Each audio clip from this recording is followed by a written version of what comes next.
Fundación Carisma en el marco de los conversatorios sin guantes, sin tapabocas y sin protocolos, apps y tecnologías en pandemia. En la noche de hoy queremos hablar sobre la legislación que afecta el acceso al conocimiento de la cultura, legislaciones que censuran la cultura, la información, el conocimiento, y esta conversación la vamos a tener en el marco de una exposición que vamos a tener sobre la recién aprobada ley que reforma los derechos de autor en México. Hoy nos va a acompañar Vladimir Cortés, que es oficial del Programa de Derechos Digitales en Artículo 19, una organización mexicana. Ha trabajado como consultor internacional especializado en derechos humanos, libertad de expresión, medios de comunicación, tecnología y periodismo. Nos acompaña Maritza Sánchez. Ella es comunicadora social, periodista, feminista, estudiante de la maestría en comunicación y derechos humanos de la Universidad Nacional de La Plata, interesada en la convergencia entre narrativas, tecnologías y formatos de comunicación. Ella es una activista por los derechos dentro y fuera de Internet, tiene diferentes procesos con mujeres campesinas, trabaja en la academia con la Universidad de Antioquia y también tiene un proyecto cultural que se llama Lo doy porque quiero,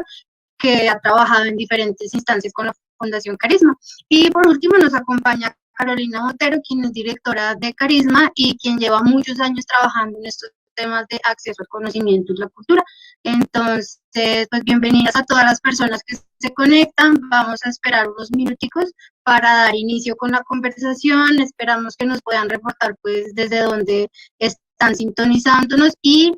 preguntar por el Facebook o por el Jitsi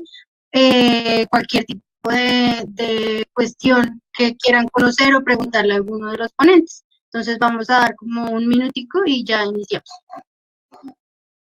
Y conocer cuál es el papel de la sociedad civil y qué podemos hacer para pues tratar de mantener como una políticas de Internet libre y abiertas. Entonces, para iniciar, Vladimir, cuéntanos de qué trata esta ley que se acaba de aprobar y cuáles son los posibles efectos negativos que ustedes encuentran como en la ley. Claro que sí, pues muchísimas gracias por la invitación a Carisma. Estar aquí con todas ustedes es un gusto enorme poder compartir lo que está pasando en México, las recientes reformas que se aprobaron en el Congreso de la Unión, que por un lado pues está legalizando la censura en Internet, configuran uno de los más graves retrocesos legislativos en materia de libertad de expresión de que tengamos registro actualmente.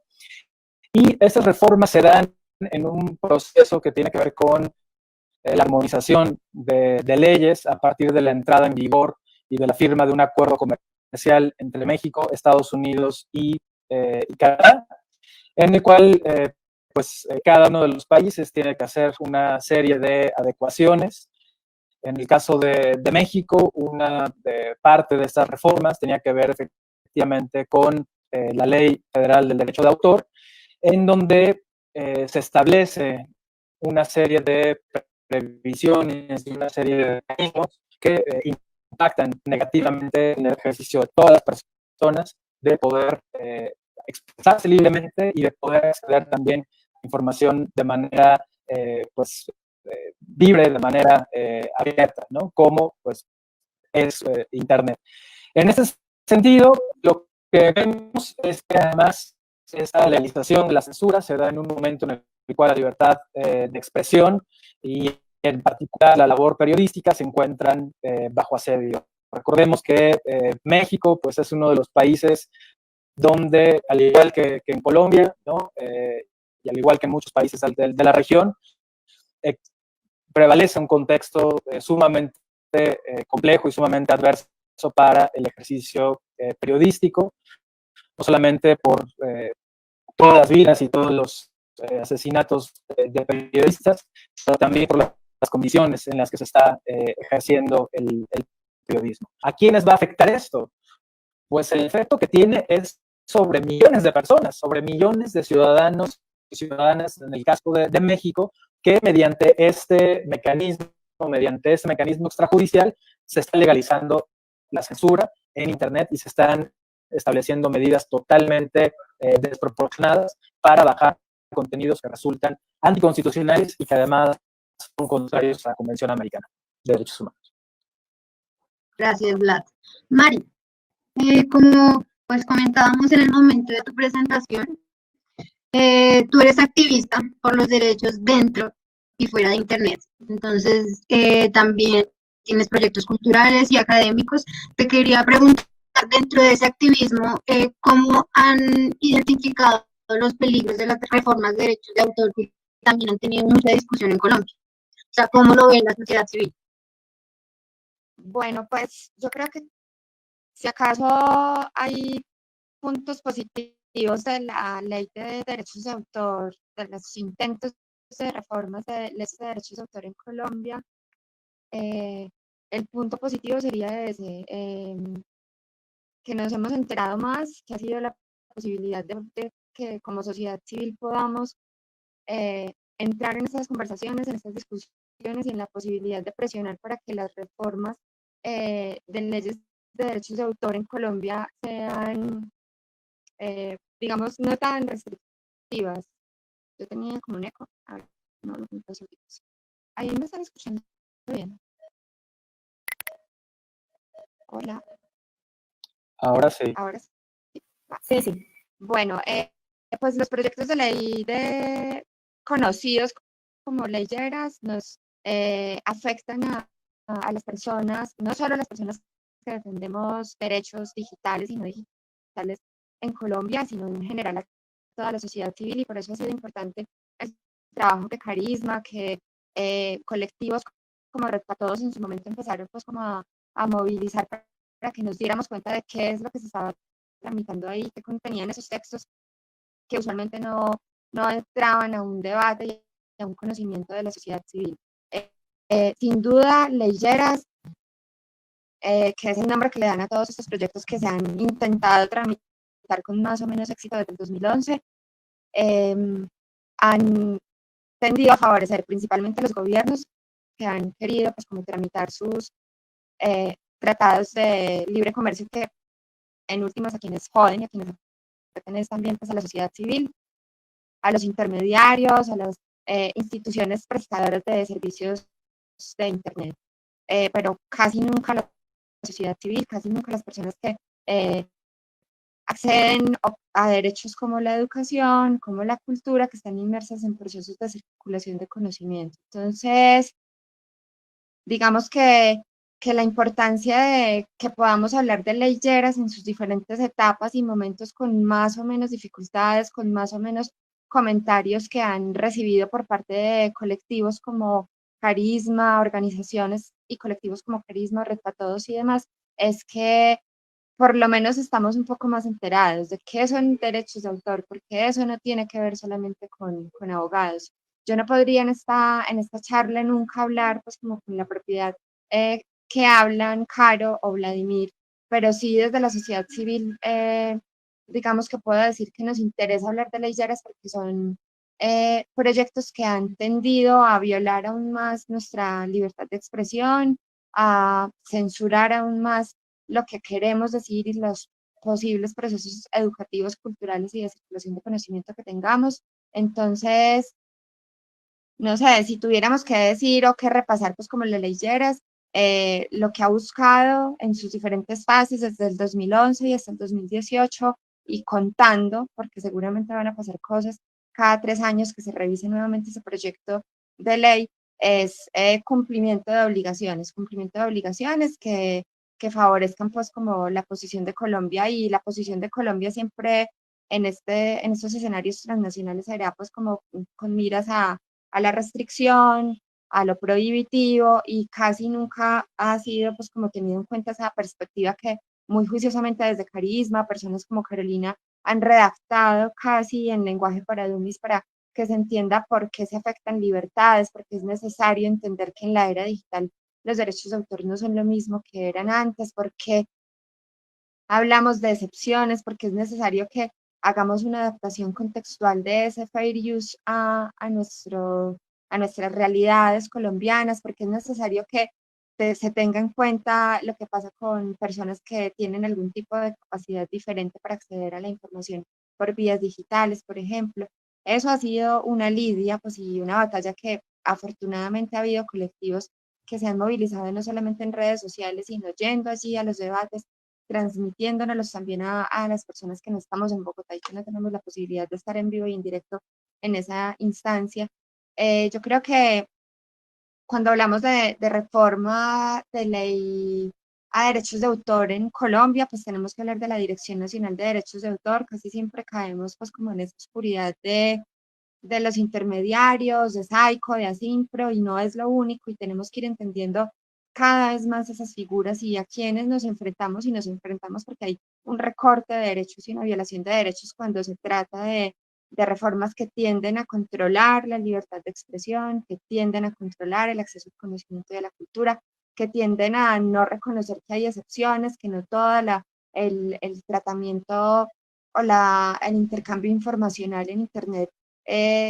puede etiquetarse como piratería. Entonces yo creo que dentro de todo lo malo que ha habido en torno a Ley Lleras en sus diferentes ciclos históricos en Colombia, lo bueno es que estas conversaciones se abrieron a nosotras y a nosotros, a la sociedad civil, no solamente a los colectivos de defensa de derechos o los colectivos que directamente tienen que ver con educación, porque esto es un tema que tiene que ver con cualquier estudiante de básica primaria, de bachillerato,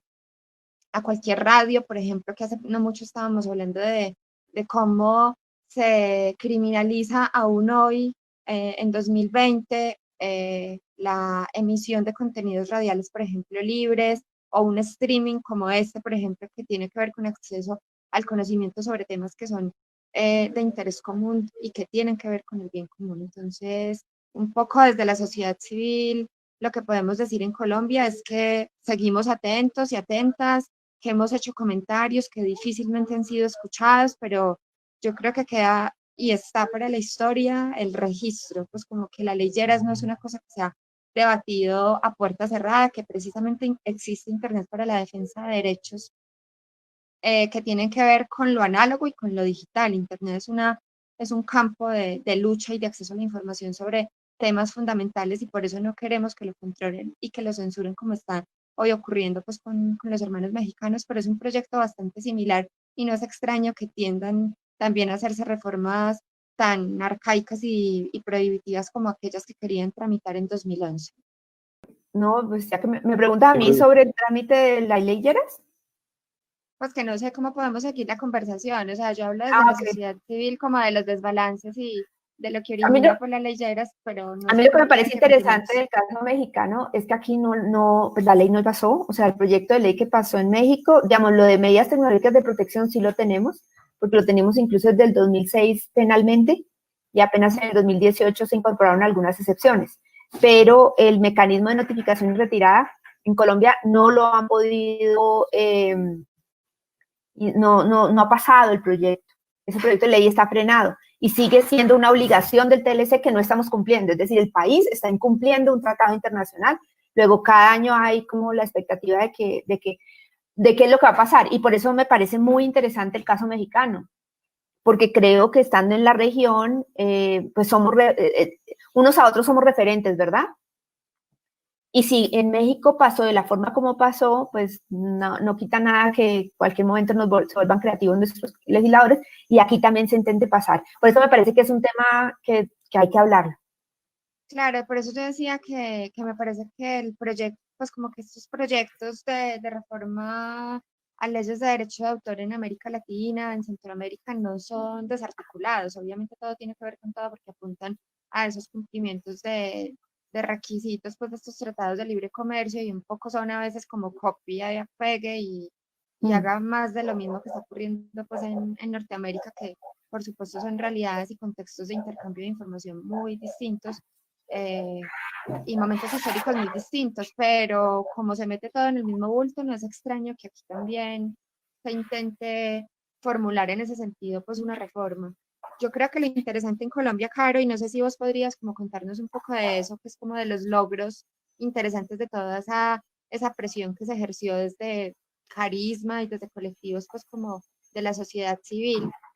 por diferentes vías, fue como poder participar en unas audiencias cada 3 años. No es como que vamos a estar ya manicruzadas esperando pues como que haya reformas y quejarnos, sino yo creo que ya dentro de las líneas de acción de Carisma, por ejemplo, permanentemente está echarle ojo a leyeras, a ver, pues digámosle leyeras o reformas de leyes de autor, de derechos de autor, y el otro año, en 2021, o no sé si con todo este tema pandémico esa agenda se vaya a modificar, pero seguramente vamos a presionar para que haya conversación y haya audiencia, y no vamos a esperar a ver pues como el borrador del proyecto ya, o ya el proyecto pues como reformado y aprobado, o como sean los términos. Pero la obligación de cada 3 años excepciones, es hacer excepciones, y fue efectivamente, o sea, creo que hubo unos tres cosas que ganamos. La primera, pues que no pasó, o sea, eso de la notificación de retirada en Colombia no pasó, y ahora tiene pues ya una carga emocional tan fuerte para los políticos que cuesta, o sea, no, es difícil que pase en el Congreso ese proyecto de ley. Eso nos permitió sí impulsar la idea de excepciones y una actualización a la ley colombiana. No fue suficiente, yo creo que nos quedó debiendo mucho, tiene muchos problemas, pero se lograron cositas, se mejoró el tema de bibliotecas, y efectivamente, como dice Mari, quedó el compromiso de que cada 3 años se iban a mirar las excepciones, porque nuestros países siguen anclados en una idea de derecho de autor del siglo XVII muy complicada, muy, muy complicada, que no tienen, o sea, ellos creen que están actualizando al entorno digital si ponen más restricciones para garantizar la no piratería, pero no están pensando ni en innovación, ni en derechos, ni en nada. Entonces creo que ahí ganamos, y ganamos esas discusiones cada 3 años que veremos de qué van a servir. El próximo año será el primero. Y yo creo que hay un tercer punto que tú ya lo mencionabas, que es la idea, y que es precisamente lo que está pasando en este momento en México, que es la idea de que se saca la discusión a la calle.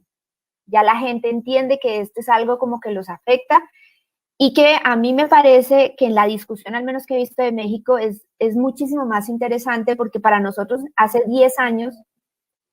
hablar de libertad de expresión asociado a esta idea de tecnología era chino avanzado, o sea, ni siquiera nosotros mismos entendíamos cuáles eran los riesgos, porque era el problema. Eso como que lo que dice ahorita Vladimir de ya tenemos casos, podemos demostrar. Pues a nosotros hace 10 años nos tocaba inventar, nos tocaba decir qué era lo que podía pasar, porque no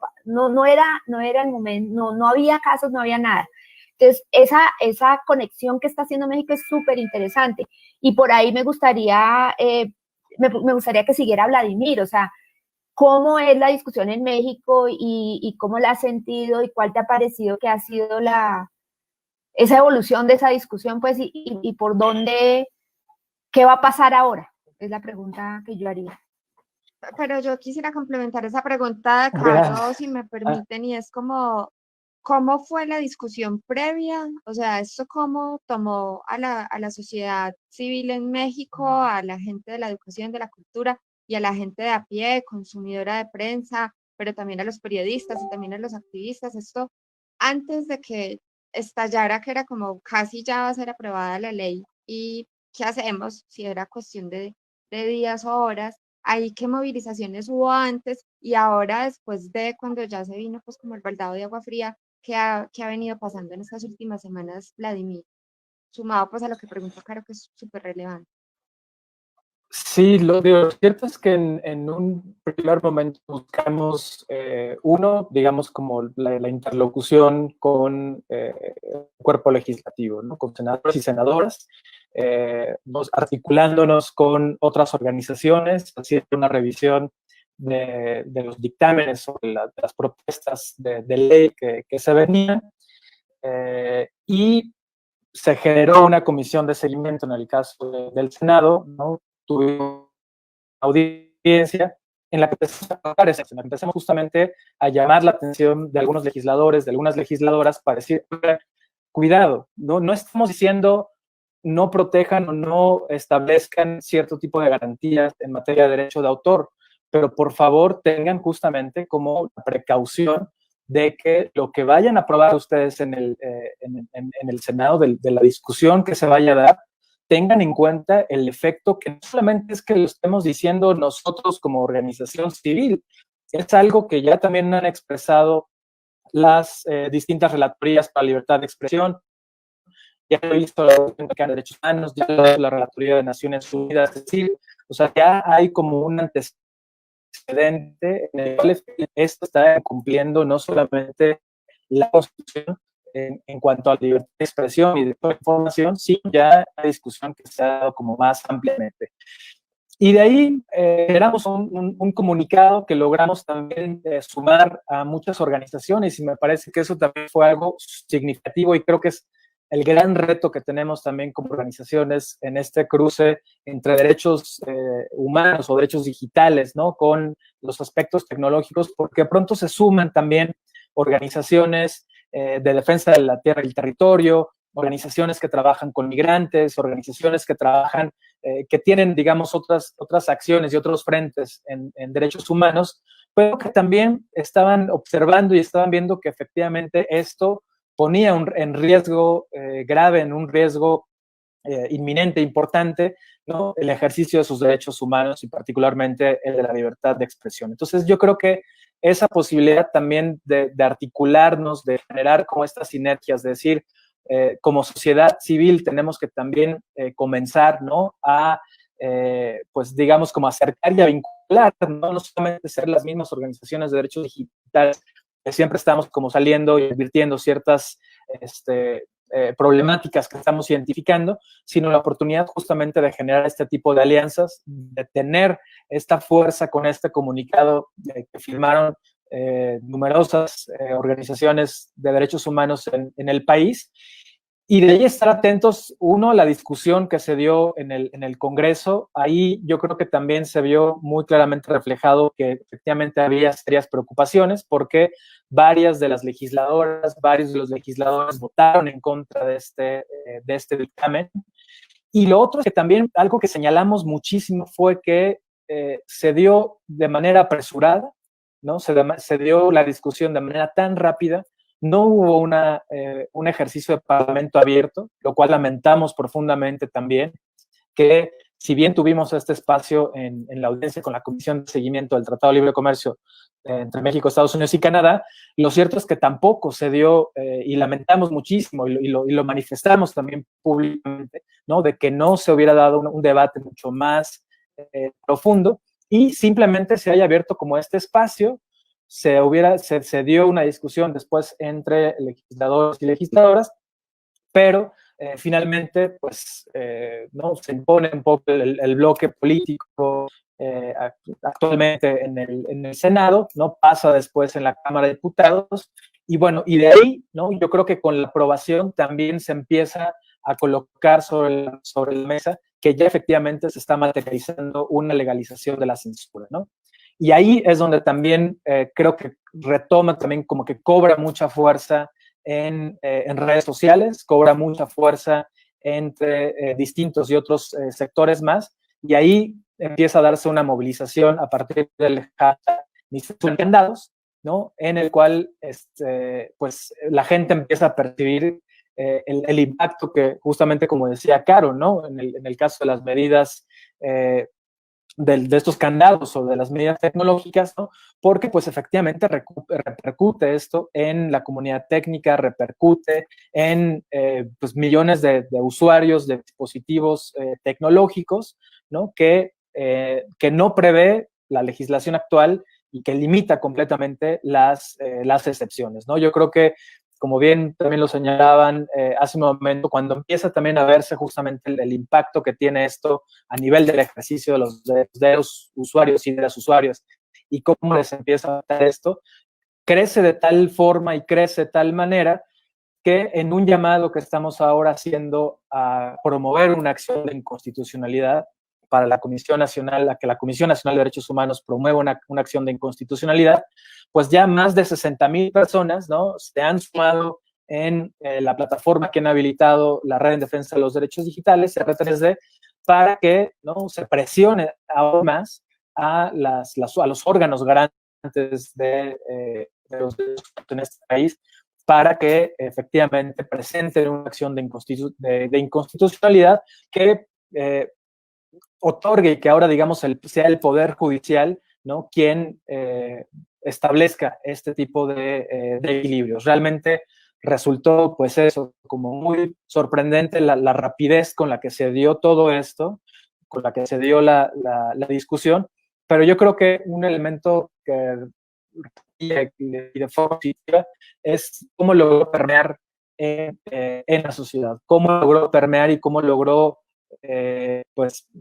reflejarse cuál es el efecto que esta legislación sobre derecho de autor tiene sobre las personas en Internet, como justamente donde pueden ver de manera abierta, de manera libre, y ellos me preguntaban, ¿qué tanto afecta? Pues imaginemos que afecta en el sentido de que ya no tenemos la misma posibilidad de acceder a esa pluralidad y a esa diversidad de información que teníamos antes, y cada vez vamos a tener estas restricciones y estas limitaciones, y cada vez vamos a tener más estos mensajes de no disponible, tweet no disponible, video no disponible, publicación disponible, ¿no? Entonces yo creo que ese es el riesgo más grande, que de pronto completamente todas las publicaciones y todo lo que antes teníamos como la posibilidad de acceder, ahora ya no sea disponible, ¿no? Porque se está dando un peso cada vez más grande a los derechos de autor, y nuevamente no se está contemplando que el derecho de autor no es un derecho absoluto, ¿no? Y por lo tanto es fundamental y es vital que sigamos defendiendo la Internet como este espacio de las libertades, realmente que en las acciones de inconstitucionalidad y en la vía judicial que ahora estamos teniendo, se estén garantizando estos derechos. En la forma como ustedes hablan y la discusión que he visto en México, a mí realmente me parece súper interesante el hecho de que parece,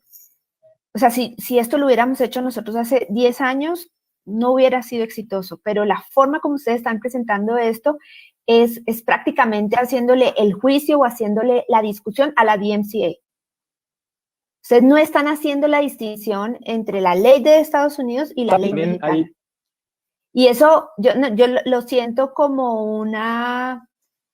retórica súper interesante y porque además creo que tiene mucho sentido. Es decir, no se me hubiera ocurrido, y como digo, hace 10 años nosotros lo planteamos eso y la gente ni siquiera nos hubieran permitido. Pero el que ustedes lo hagan ahorita me parece muy interesante en la medida en que finalmente Internet es global.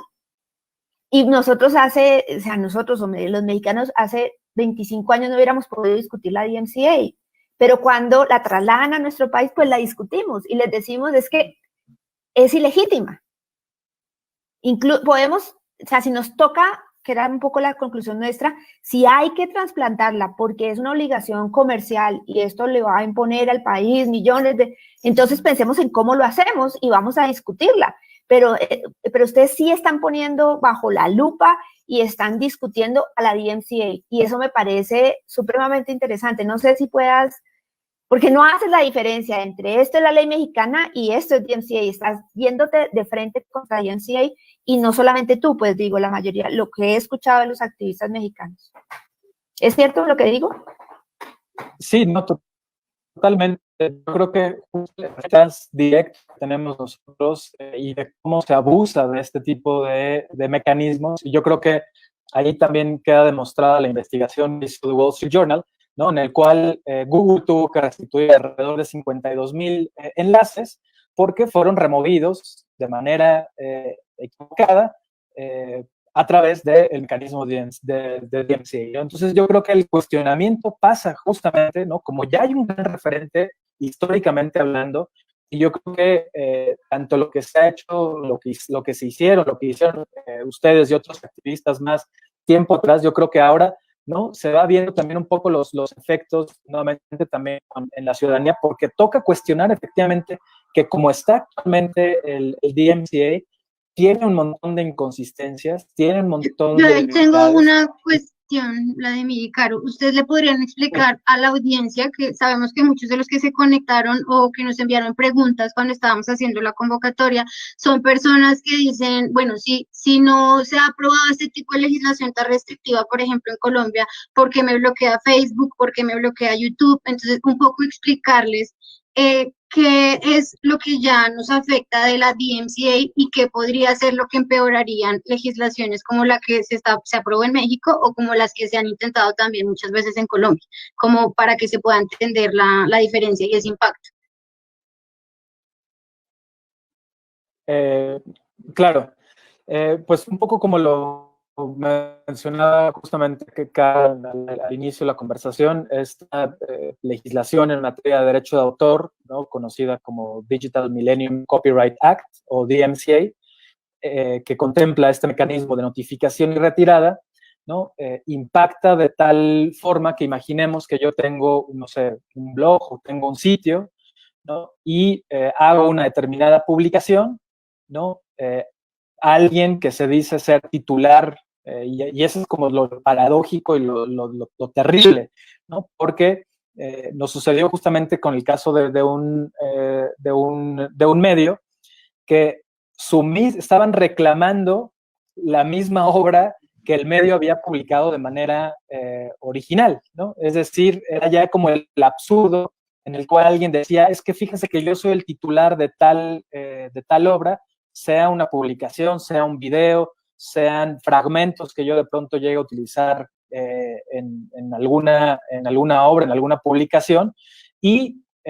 simplemente porque yo alego ser el titular de ese derecho de autor, ¿no?, puedo decir, oigan, ¿saben qué? Ya sea al buscador, ya sea al sitio que está alojando esa página, no simplemente decirle, ¿saben qué? Quiero que bajen ese contenido.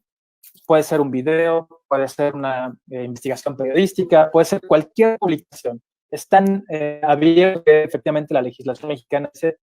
materiales que alguien debe ser el titular de esa obra, solicita que se baje el contenido. Pero lo más preocupante es que durante el tiempo en el que quien recibe esa notificación, contranotifica, durante ese tiempo bajan completamente el sitio, ¿no? Una medida que también consideramos totalmente desproporcionada y justamente que coloca la discusión sobre las inconsistencias que tiene el DMCA, porque no solamente es que me remuevan un determinado contenido, una determinada publicación, sino que durante ese periodo, 14 días o 15 días, que en el caso de la legislación mexicana o el DMCA,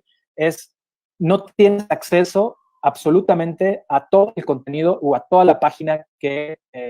tú tienes, ¿no? Entonces, el impacto va a ese nivel, ¿no? A que cualquier persona pueda abusar de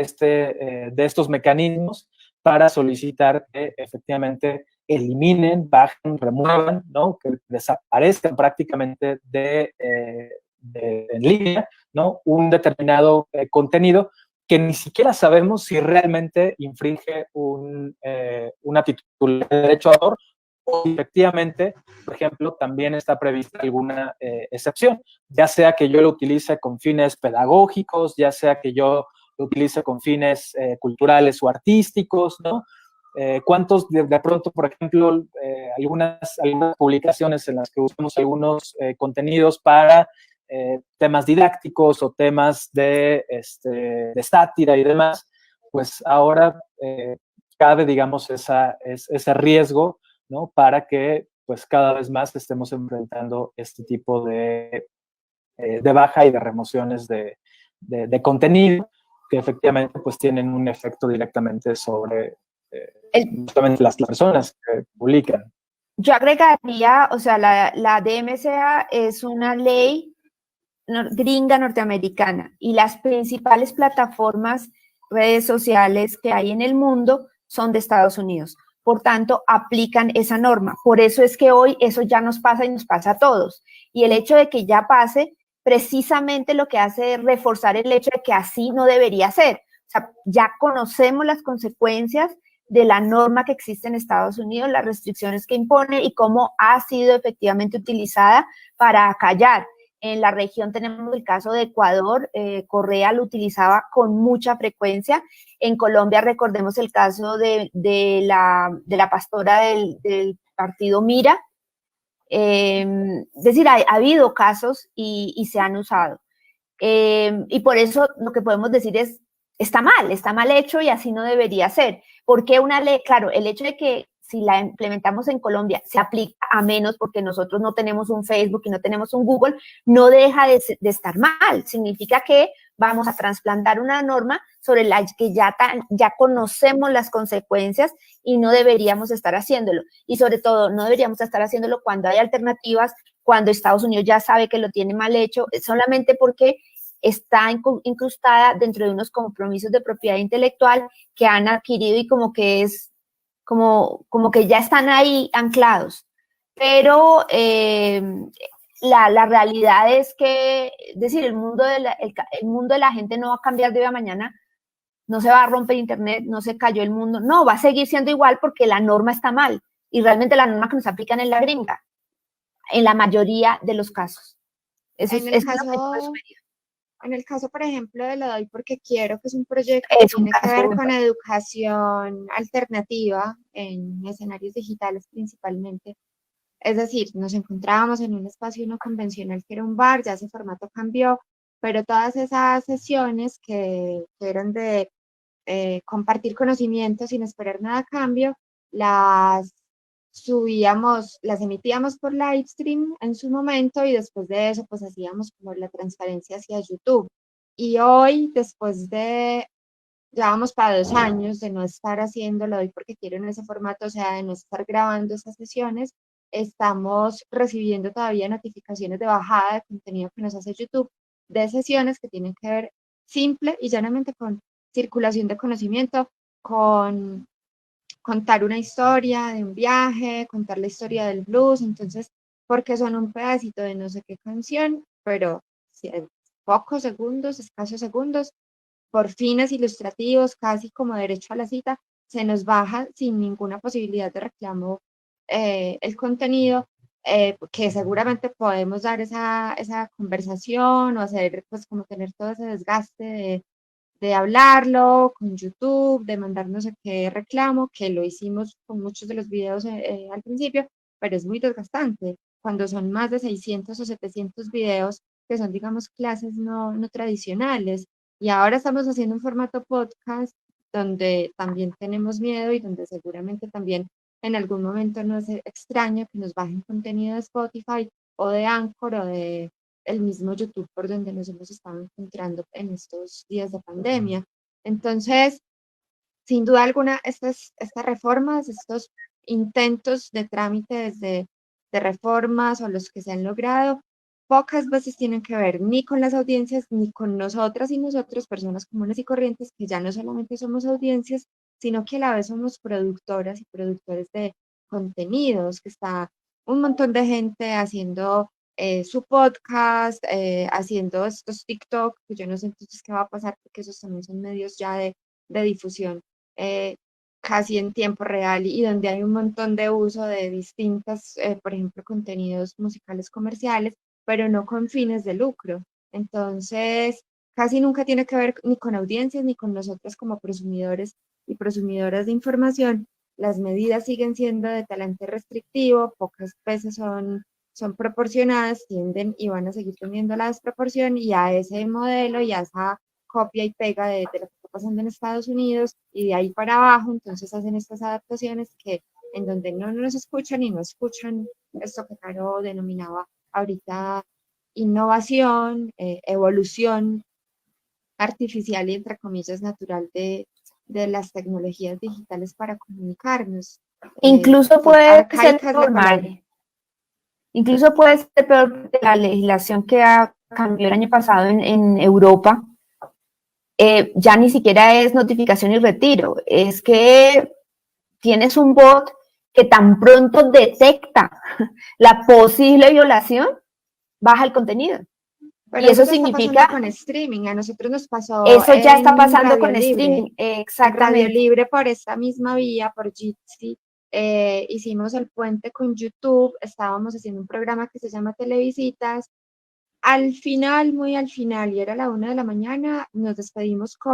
iba a sonar nada, la salida de esta canción Yo Perreo Sola, porque estábamos, no sé por qué, molestando, o en alguna de las televisitas hicieron esa referencia al reggaetón que nos acompañaba y no sé qué cosa en tiempos de pandemia, y nos cortó y nos bajó todo el video, en donde solamente había música libre durante 3 horas de emisión y sonaron por ahí 17, 16 segundos de una canción sí, muy comercial. El algoritmo está muy, muy depurado y muy organizado para cortarnos, pero además en vivo y en directo, sin posibilidad de ninguna apelación ni contranotificación. Y esto de la contranotificación no es algo que todo el mundo sepa cómo hacerlo. O sea, un profesor de matemáticas en una zona rural, si en este momento quiere poner en práctica alguna cosa así innovadora para comunicarse, supongamos que tuvieran acceso pues, a Internet en algunas veredas, no lo va a poder hacer libremente, aunque sea el uso de los usos más justos en un tiempo de pandemia, interactuar con sus estudiantes por donde sea posible, a través de teléfonos celulares, datos, no lo va a hacer porque se lo van a cortar incluso en vivo y en directo. De hecho, podemos echar aquí la cuña, Sí, Viviana. Perdóname un segundito, Vladimir. Podemos echar aquí la cuña, Viviana, de la charla dentro de 15 días. Sí, no sé, bueno, les cuento. Que también nos están viendo desde el Cineclub de la Universidad Central. Nuestra idea desde esta línea de acceso al conocimiento y la cultura es empezar a tener invitados que directamente se desempeñan como en estas áreas, que tienen un cineclub, que producen literatura, que bueno, tienen como diferentes iniciativas y que se están viendo afectados por este tipo de legislación. En el caso del Cineclub, en concreto, ellos tuvieron que migrar a Internet por el tema de la pandemia, o si no iba a desaparecer. Es uno de los cineclubes más antiguos de América Latina. Ellos hacen un ejercicio muy juicioso de buscar obras que estén en el dominio público para poderlas transmitir, y algunas colombianas que ellos transmiten, entonces las tienen con los permisos de los productores, de los directores, pero aún así están siendo bloqueados por las plataformas, porque entonces pasa lo que dice Mari, que allá atrás hay un filtro automatizado, hay un robot que nos dice como simplemente usted no es el dueño del contenido y está bloqueando. Entonces, todo este tipo de casos los queremos documentar. Nosotros también estamos haciendo una encuesta para que diferentes creadores de contenidos ahorita en la pandemia también puedan registrar este tipo de bloqueos o censuras que están teniendo, porque lo que hemos identificado es que se dan pues demasiados casos día a día, pero ya la gente asume que va a pelear esa notificación y contranotificación y no va a llamar a un abogado y no entiende qué tiene que hacer, entonces simplemente pues se sale de la plataforma, utilizan Twitch, o sea, como que estamos tratando de hacer ese seguimiento para poder demostrar cómo todo este tipo de legislación al final se ampara en decir que está defendiendo a los creadores y a los productores de contenido, pero realmente es a ellos a quien también está afectando. Entonces, como claro, que también desnudar esto a quién está beneficiando y a quién no. Claro, la defensa de este tipo de reformas sigue tendiendo hacia intermediarios y hacia las grandes multinacionales y hacia quienes, digamos, nunca pudieron adaptar las industrias culturales a modelos digitales diversificados de distribución y redistribución de contenidos. No lo han logrado, no han hecho el ejercicio de estudiar y de entender otras posibilidades y de ver esto pues como con perspectivas más alternativas, y lo más importante es con perspectivas de no solo mercantilizadas, sino de derechos humanos, que es finalmente lo que se viola cuando una reforma baja el contenido, cuando además hay este tipo de cosas conexas como con leyes mordaza que cobra la multa e incluso te puede llevar a la cárcel, y bueno, todo el caso que conocemos de Diego en Carisma, y mucha gente lo conoció pues en Colombia y en otras regiones, y lo que derivó también en esta campaña, que es, yo creo, lo que nos convoca a hablar hoy. Si hablamos de censura al acceso al conocimiento y a la cultura, hablamos de que compartir no es delito, compartir contenidos educativos, compartir contenidos artísticos no es delito, y compartir opiniones y compartir informaciones no es delito, pero estas reformas tienden a restringirlo y a escribirlo en ese sentido, en el sentido prohibitivo, en el sentido de etiquetas como tan ya fuera de contexto como todo es piratería, cuando no lo es. De acuerdo. Yo creo que para finalizar, quisiera que ustedes hablan y luego les digo cosas nada más. Sí, no, muy rápidamente. Creo que hay un elemento también que nos parece sumamente preocupante y que tiene que ver con el efecto inhibidor o el chilling effect que efectivamente tienen este tipo de legislaciones, ¿no? Es decir, no solamente la materialización de la censura, sino como bien decía Mari, el efecto que tiene hacia los productores y generadores de contenido de decir, ¿no? Me autocensuro, ¿no? Me limito, tengo que estar como triplemente cuidadoso para poder publicar un determinado contenido que ni siquiera necesariamente tenga fines educativos, ni mucho menos, simplemente poder distribuir distintos materiales, y por lo tanto son voces que empiezan a retraerse, ¿no? Voces que empiezan a ya no tener como la misma fortaleza y empiezan como, ¿no? a autosilenciarse, a autocensurarse, por el efecto que efectivamente puede tener o el impacto que puede tener este tipo de legislaciones. Nos parece también algo súper grave y súper preocupante, ¿no? Porque pues son efectivamente voces que son indispensables y son vitales que estén ahí. Entonces, este efecto inhibidor que tienen este tipo de legislaciones también resulta preocupante. Y obviamente también, justamente hemos observado es, claro, ¿quién además se va a tomar el tiempo de contranotificar?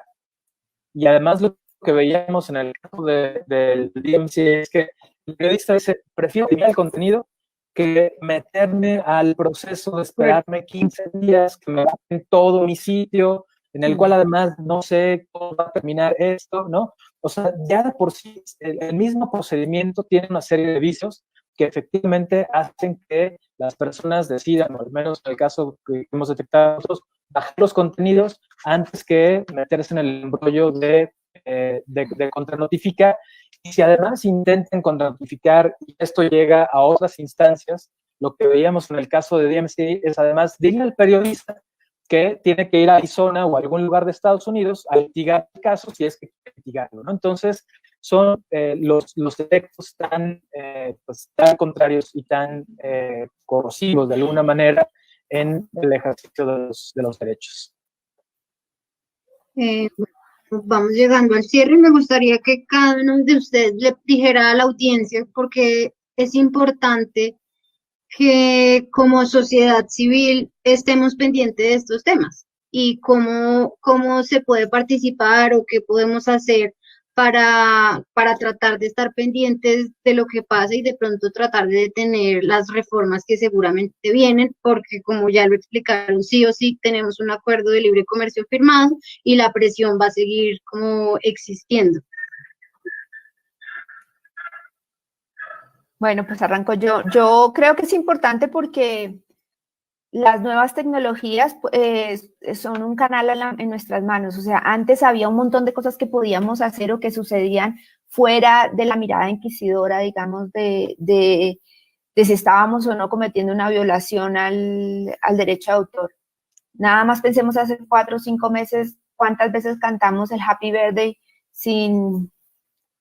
testigos. Y hoy en día, ¿cuántas veces la cantamos a través de un intermediario? Porque nuestra vida se volvió virtual. A medida que más virtualizamos la vida, los comportamientos cotidianos van a estar regidos más por el derecho de autor y eso no es vida, o sea, eso no puede ser. El derecho de autor tiene una función sin duda, es importante para muchos, no me cabe la menor duda, pero no rige la vida de todo el mundo y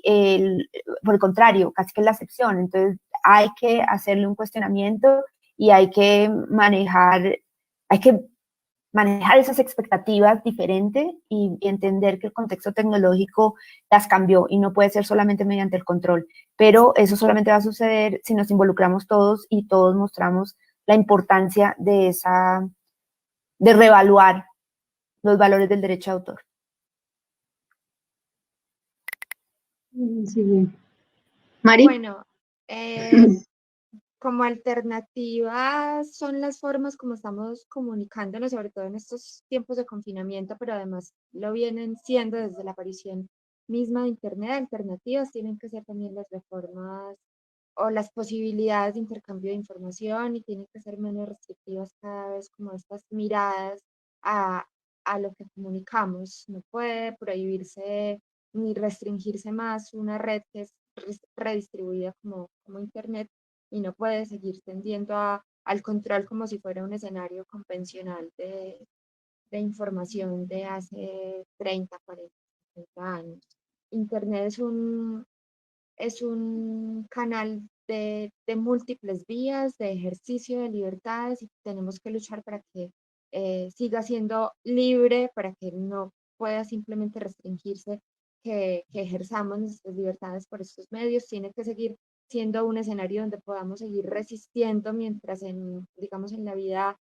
física tenemos tantas amenazas y tanto control social, independiente de la pandemia, porque ya venía ocurriendo, ya hay amenazas y asesinatos crecientes a líderes sociales, a defensores y defensoras de derechos humanos en Colombia. Tiene que ser Internet un canal de acceso a la información, de denuncia, de movilización social, y por eso tenemos que protegerlo y promoverlo como escenario de libertades. Tiene que ser un escenario para la creación abierta, colaborativa, también para el fortalecimiento de economías colaborativas, porque tenemos que seguir innovando realmente, resistiendo y siendo alternativos en lo fundamental, en la educación, en el acceso a salud, pero no puede ser que haya violación a derechos fundamentales en los hospitales y también en Internet para acceder a informaciones fundamentales que tienen que ver con eso, que ya se nos está vulnerando en el día a día, en los escenarios de siempre. ¿Y qué podemos hacer? Pues como seguir organizándonos, no cerrar los oídos, todo lo contrario, estar dispuestas a encontrarnos para conversar,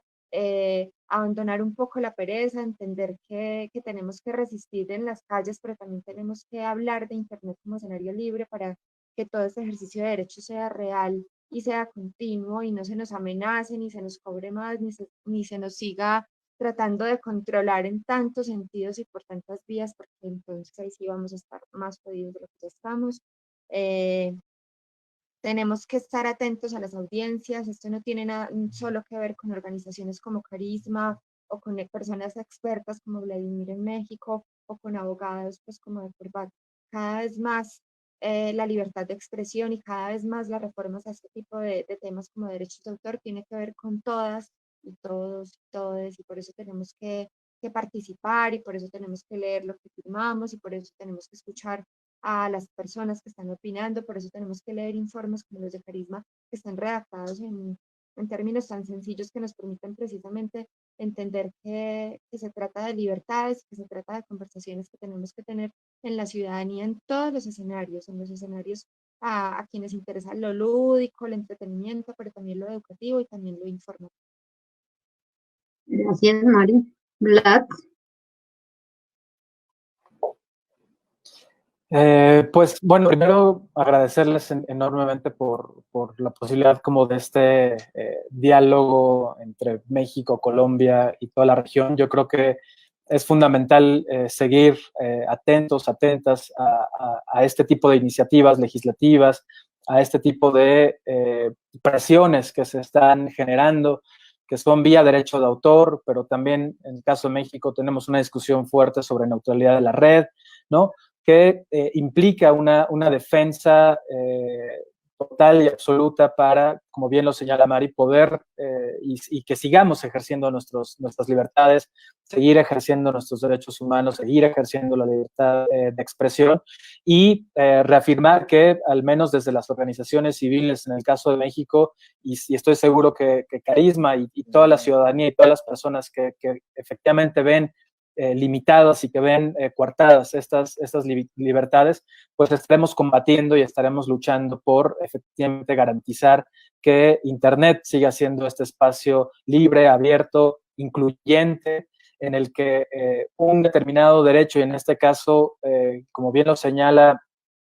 Caro, ¿no? Es totalmente legítimo y sí, es totalmente válido que exista una protección a los derechos de autor, pero esto definitivamente no puede atentar y no puede socavar las libertades que todas y todos tenemos, no solamente a nivel constitucional, sino efectivamente por un marco internacional de derechos humanos que protege y que garantiza que podamos seguir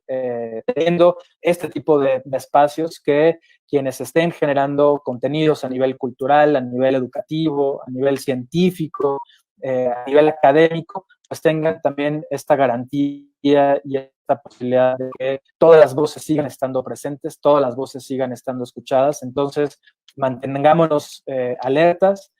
generemos estos diálogos que me parece que son cruciales y son fundamentales para que también vayan permeando pues, en distintos sectores de la sociedad, no solamente en las organizaciones de derechos digitales, sino que esto cada vez se amplíe más y se ponga sobre la mesa los riesgos que efectivamente existen por este tipo de iniciativas. Y como decimos ahora con esta ley que se acaba de aprobar, pues ni censura ni candados.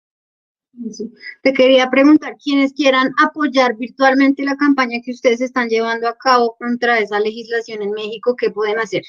¿A quién siguen? Pues, ¿Cómo hacen? Pues bueno, nos pueden seguir en la cuenta de Artículo 19, Artículo 19 MEX, en Twitter, también nos encuentran en Facebook. Próximamente estaremos también lanzando y seguiremos impulsando a que la Comisión Nacional de Derechos Humanos promueva una acción de inconstitucionalidad. Está el sitio de nuestros colegas de la Red en Defensa de los Derechos Digitales y en estos días también estaremos haciendo otras acciones y otras movilizaciones para que efectivamente pues, este tipo de legislaciones no estén pasando y no estén, y podamos combatirlo ahora en el Poder Judicial. Y únicamente agregar que en el caso de Artículo 19 tenemos una campaña que es Libertad No Disponible, donde también estamos promoviendo y donde estamos también evidenciando este tipo de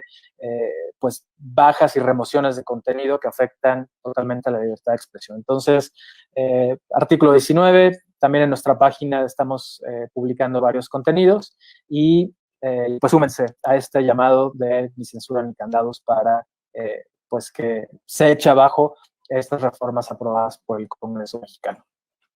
Bueno, muchas gracias a todas y a todos por participar. Estaremos informando por las redes de Carisma de los próximos conversatorios y de las próximas acciones que hagamos también como en esta línea en la que está trabajando Artículo 19 por la defensa del acceso al conocimiento y la cultura y la libertad de expresión en Internet. Entonces, gracias a todos los que se conectaron y nos estaremos viendo pronto.